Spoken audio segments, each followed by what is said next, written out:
Hi guys, so welcome back to my channel.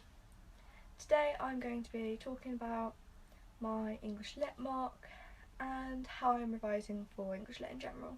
So for our mock we did paper 2, and if you don't do English Lit and you're not OCR, our paper 2 is made up of 2 parts, section A and section B. Section A is an unseen extract, and because I do dystopia, my whole paper is dystopia based, so my extract is from a dystopian novel or some dystopian writing, but there are other genres like the Gothic or American literature.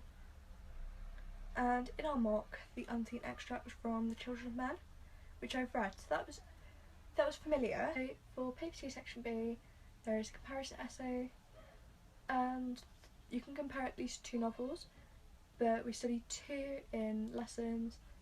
And the 2 that I study are Atlas the Handmaid's Tale and All Else 1984. So, and then there are 3 questions in the exam that you can choose from, but we only had 2 in the mock. And because I study both The Handmaid's Tale and 1984, I can choose between any of the 3 questions, whereas if you don't study both, you can only choose between 2 of them. Okay. So onto the revision techniques, because I think that's probably what people are here for more than how I found my mock, because that's really only relevant for me. Okay, so revision techniques, what I did was, with my quotes, was originally I made chapter summaries. So I've got 24 for 1984, and then I made part summaries for The Handmaid's Tale because there's 47 chapters including the historical notes, which is a lot of chapter summaries to have just for one text. So, and within that I included key quotes at the bottom, which then all went into one document, and I went through and selected the ones that linked to the themes that I wanted to revise, and then they went into a Quizlet, and eventually ended up on quote sheets that look a bit like this. Well, they look exactly like this because these are the quote sheets, and this isn't just my quotes, this is my AO5 as well.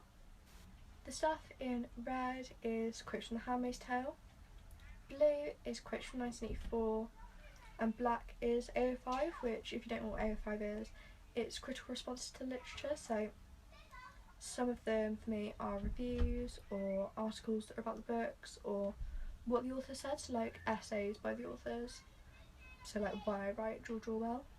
And speaking of AO5, how I learned it was a Quizlet originally. So in my Quizlet there's I think 70 flashcards, but obviously I don't need 70 AO5 quotes in my essays. So I went through all of my past essays I've done as practice questions and for in-class assessments, and I chose the AO5 that I'd use the most, like certain things that come up in nearly every essay, and that was useful because it gave me several quotes that I used a lot and several quotes that were quite easy to remember because it was like, clearly I remembered these because I keep using them. So that's kind of how I learnt the AO5, and then I went through those 10 quotes because that's what I ended up with, and those 10 quotes were essentially, I used my Quizlet to revise them because I starred them all. And for section A, I would say that the best revision thing that you could do would be practice annotating extracts, because the actual write-up of it is quite straightforward, but annotating an extract quickly, it's something I have to do for English language as well, so like I can do it quite quickly anyway because it's like, what do I need to do?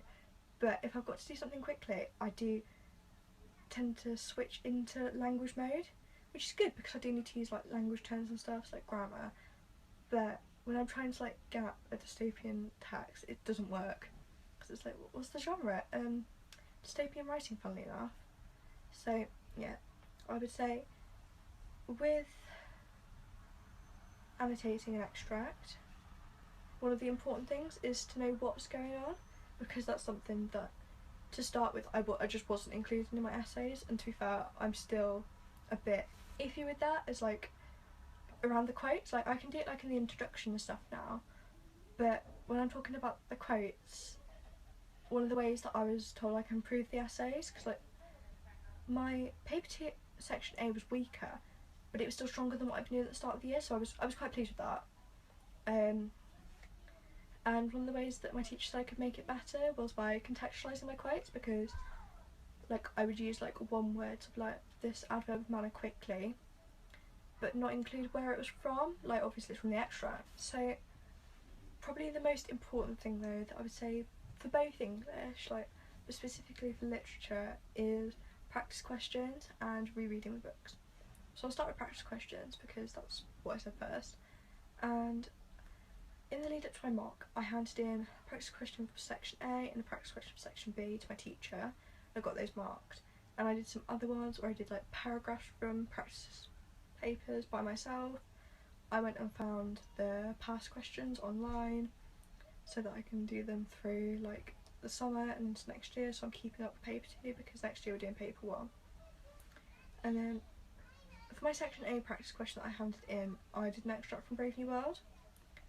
And then rereading the books, because every time I read the books, more of the quotes stuck in my head. So like originally when I read it, not much stayed in, like the plot details did, but by the time I'd read it 4 or 5 times before the mock, I didn't read it like 4 or 5 times like in like the month towards the mock or something ridiculous.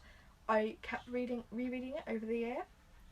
So by the end, one of my classmates asked, "Oh, where does it's something like where does Julia tell Winston she loves him?" with like the paper, and it's part 2, chapter 1, and I knew where it was, and I said it quite quickly. So like, you know, my English class think I'm a bit of a weirdo sometimes, but that's fine. But no, rereading the books really helped me, and it's something I intend to carry on doing. And as an evaluation of this mock, I thought it went terribly. I came out and I was like, the questions were good, you didn't use them effectively at all, so you know, you'll be lucky if you've got like a C. And then I did because this was the first one I sat, I did Spanish and English language, and I thought, you know, you thought Spanish was better than this, and then I got my Spanish result back and I was like, oh my god, if literature is worse than this, then that's terrible. Like how am I meant to do this at uni if like I can't even do it in an exam? Turns out I cannot judge my performance in the exam at all, and I got an A in English Lit as well as language, so I'm really happy with that, because while I judged my language performance quite accurately, I did not judge this at all. But that was a good thing, because it meant that like I wasn't disappointed, like I was happy. If you like this video, please like, subscribe and comment below. Requests, ideas for questions for my Q&A video that I want to film, because some questions would really be useful, so I've got something to answer. And hopefully I will see you next week with another video, and I want to film 2 more before I go to Unique, and then I'll have my Unique vlog out. So that's super soon, it feels like now. So I will see you guys soon.